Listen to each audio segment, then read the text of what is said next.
ভাই আপনার কি অনুভূতি নায়িকা আফরিন একটি এক্সেল ক্রয় করলো? আমার মনে হয় সাদিয়া এই ফোনটিকে খুব ভালো ছিল। আমরা যখন প্রথমে ফোন ইউজ করতাম ফোনগুলো অনেক ছোট এবং কম স্পেসের ছিল,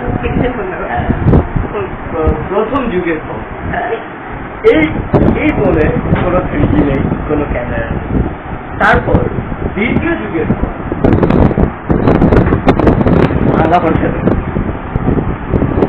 দ্বিতীয় যুগে সাদিয়া এই ফোনটি কিনলেন। তারপর তিনি তৃতীয় ফোনটি কেনার পর নায়িকা এক্সেল নাম ধারণ করলেন।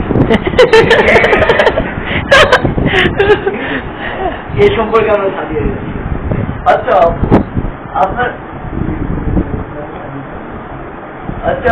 আপনার এই ফোনটা কেনার পর আমার মনে হয় এই ফোনটা কিনে আমি অনেক চিন্তাত করেছি।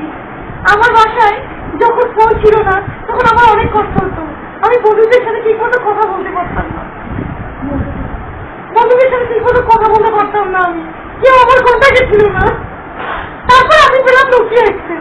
আমি নায়িকা এক্সেল নাম ধারণ করলাম। ও মা কি সুন্দর কমলা কালারের ফোন।